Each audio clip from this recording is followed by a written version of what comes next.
there, my name is Caitlin Bandy and this is my channel Bandy's Books. Today is Tuesday, also known as Tag Tuesday in my world, and today I am back with a new book tag. We're going to be doing the Get to Know the Fantasy Reader tag, which is kind of, there's two people that get credit for this. The original tag was Get to Know the Romance Reader tag, and it was created by Bree, and then the book pusher adapted that tag to fit fantasy readers. So we're doing the fantasy version today. The reason that we're focusing on the fantasy version today is because if you follow my TBR videos, link up here for January, I am doing all fantasy books, and so I thought this was kind of fitting since I'm theming this month on fantasy. We could do a fantasy related tag.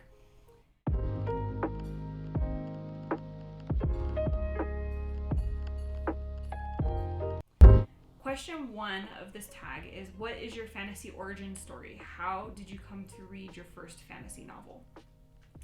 So there's multiple answers to this question here. As a kid, like most children growing up in the United States, I was aware of Disney.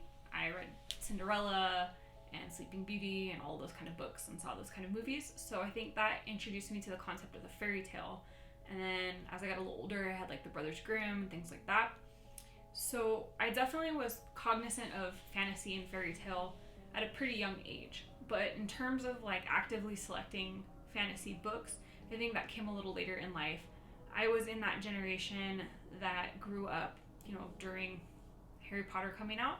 So I read all of those series. But I think the thing that really like hook, line, and sinkered me into fantasy was in 8th grade.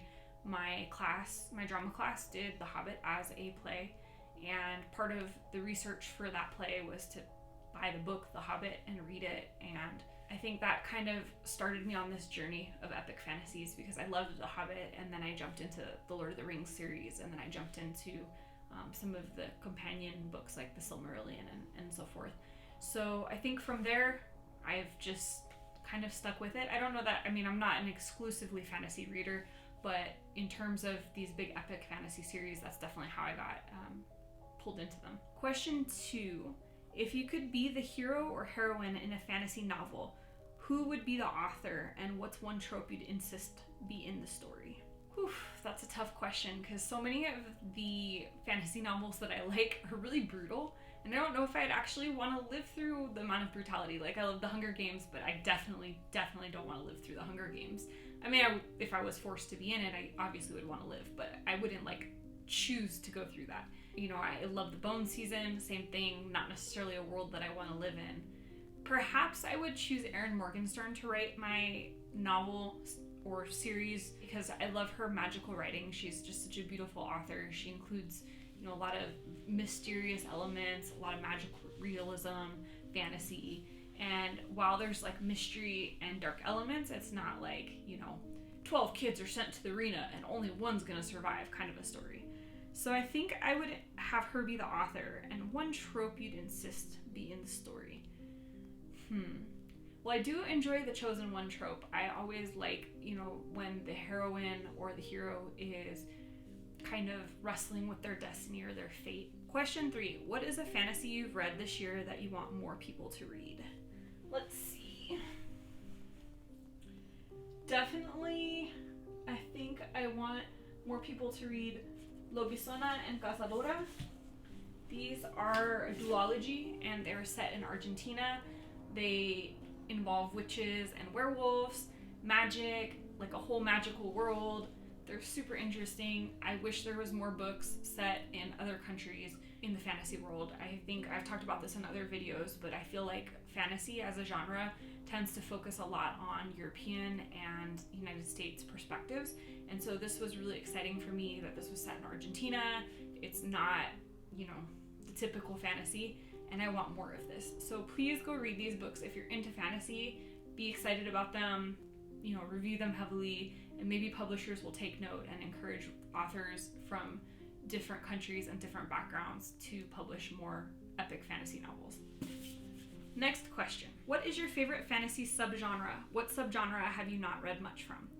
So this is where I kind of lose my way a little bit. I am not, knowledgeable enough on fantasy to know in great detail what all the different subgenres are. So I found this handy list, and it breaks fantasy down into like 50 different subgenres. It's from readsy.com. I'll link it down below if you're interested in reading it. I realized, like, going through this, that there's a ton of subgenres of fantasy that I've never read. Some of them, like alternate history. I think maybe once a long time ago I might have read an alternate history fantasy. Anthropomorphic fantasy, I don't think I've read one of those. Arcane punk fantasy, definitely have not read one of those. Arthurian fantasy, I'm sure I must have read one or two when I was a kid, but I can't think of anything recently. Assassin fantasy, I've definitely read some of those. Not Game of Thrones, but Throne of Glass is one that's like super popular right now. I haven't read it personally, but I know that's like the big thing going on. Christian fantasy, I thought for sure that I wouldn't have read anything in this genre because I'm not a religious person, but funny enough, A Wrinkle in Time falls into that category, and I actually did really love A Wrinkle in Time. Coming of age fantasy, Crossworlds, a lot of those I just don't really know. And then probably the ones that I've read the most of are like a fable or fairy tale fantasy.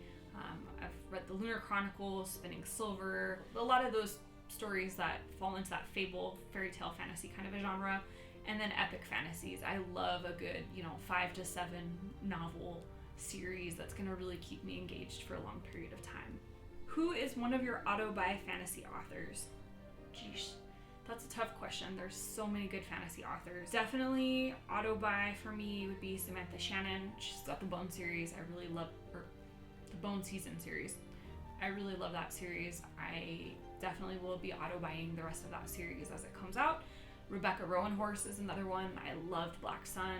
Fever at Stars coming out in May. I will definitely auto-buy that one.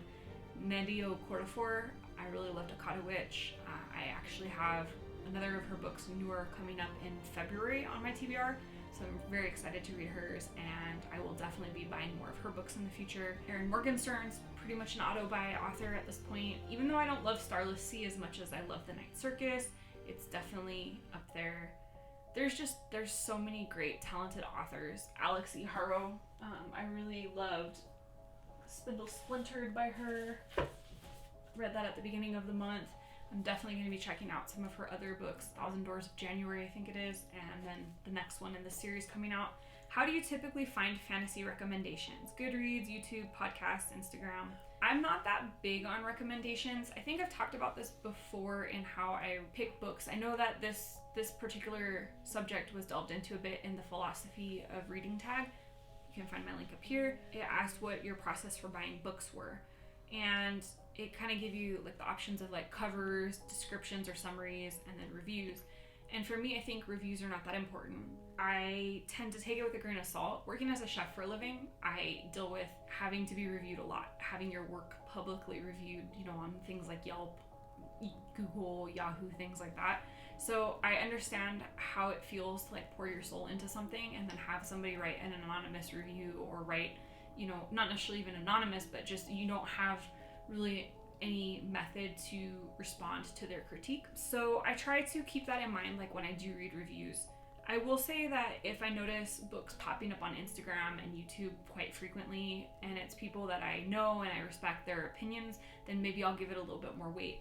But most of the time, honestly, I just walk around the bookstore and look at what sounds interesting. I might look through different book websites like Book Outlet. I browse the shelves at like my local used bookstore. I go to little free libraries, and I kind of just find what I find. And if I like something or I like a specific author, then I might pay attention to what they're releasing in the future. But that's kind of really how I find my recommendations for it, I guess. And then an upcoming fantasy release I'm excited for. I just mentioned this a couple questions back, but I absolutely loved Black Sun. It's going to be a trilogy. It is so unique and interesting. It is a fantasy, an epic fantasy, but it's set in what seems to be South America. It's never explicitly stated that it's South America, but the way that the world is set up and things, it kind of seems as if it's South America. And the people that are living there are like an amalgamation of different native tribes. She's taken different native beliefs and kind of incorporated them into this fantasy society. And it's so complex and so rich. It's very brutal, but not in a way where it doesn't make sense. It's brutal in a way that advances the storyline, builds on things, and it's just, there's so many moving pieces. It kind of reminds me of Game of Thrones, but a little more interesting and a little bit more unique. It's definitely probably the thing that I'm singularly most excited for in all of 2022. What is one misconception about fantasy that you would like to lay to rest? I feel like a lot of times people view fantasy as only being like for young girls. And I do understand that perception because young adult fantasy is a very, very, predominant part of the fantasy genre. It's popular, it sells a lot, and I know a lot of the young adult fantasies kind of have a formula. They include, a lot of times a love triangle, a brutal dystopian society, angsty teenagers, that kind of thing. And there's a lot of them that are really well written. I'm not crapping on young adult fantasy. I actually enjoy a lot of it. I've got some on my shelf behind me here. I will read it. But I think that a lot of times when people are critiquing fantasy, their critique of fantasy is based on what they perceive the whole genre to be based on just young adult fantasy. And I would argue that fantasy, like any genre, is incredibly diverse. It really just is what you look for, how much effort you put into it. I mean, there are certain series in the fantasy genre that I don't particularly love. I'm not a big fan of Twilight. I've been avoiding A Court of Thorn and Roses like the plague. I get some of the things that people roll their eyes at in fantasy sometimes. But there's also excellent writing. I mean, there's books like The Night Circus where you're just blown away by the description. There's books like Lobisona and Cazadora, which are set in completely different cultures. There's books like Black Sun that are these epic, brutal fantasies that tie in indigenous culture. There's alternate history fantasy. There's magical realism. I mean, there's so many subgenres. Like I said in a previous question, I didn't even know how many subgenres of fantasy there were. So most of the time, I feel like when people are capping on fantasy, they're capping on this very small segment of fantasy instead of looking at the broader picture. Fantasy, I guess the stereotype or the cliche about fantasy that I would like to debunk is that all fantasy readers are, interested in like juvenile, unrealistic things. And I think good fantasy isn't necessarily juvenile nor unrealistic. If someone had never read a fantasy before and asked you to recommend the first 3 books that come to mind as places to start, what would those recommendations be? I think I'd first have to ask them, do they want series or do they want standalones? Because I think those are different experiences. If we're going with series, I think The Hobbit is one of the best introductions to like epic fantasy ever. J.R.R. Tolkien is the master of fantasy and epic fantasy. So I definitely think I would put The Hobbit up there. I think if they also wanted series and they're into like more dystopian, maybe The Hunger Games, that was another good introductory series. But if they're interested in something a little less well known, I think Akata Witch by Nnedi Okorafor, that series, it's called the Nasidi Scripts, is really, really cool. It takes place in Nigeria. It features a character who doesn't know that she has magic at the beginning of the series and then, realizes her powers and has to come to terms with them. I've read the first book and it's really good. It's very interesting. I love the way that it uses culture, and the character's albino, so you also get the perspective of an albino person. It's just really complex and interesting. That's a great series. I also, as I mentioned, I'm really enjoying Cazadora and Lobisona. It takes place in Argentina, so you can get some of the South American elements. I think if they wanted standalones, maybe A History of Wild Places by Shea Earnshaw. This book is super, super good. I read it earlier in the month. It was actually the first book I read off my TBR. It's more magical realism than straight up fantasy, but it is really well written. The description is gorgeous. Highly, highly recommend. And then maybe also The Night Circus by Erin Morgenstern. That's probably one of my all-time favorite books, period, of any genre. And I think that one is just so beautiful and really captures that like magical fantasy feeling. So that's the end of the Get to Know the Fantasy Reader tag. I hope this was a little bit insightful for you on why I like fantasy and maybe cleared up some preconceptions for you. If you're interested in doing this tag, please go ahead and consider yourself tagged. I normally like to tag 1 or 2 people, but in this case, I can't think of anyone that I follow at the moment that's like strictly a fantasy reader, and I don't want to obligate somebody to talk about a genre that they're not that interested in. So if you are a fantasy reader, and you want to do the tag, consider yourself tagged and just tag me in it, or let me know in a comment so I know to come check out your video so we can chat about fantasy together.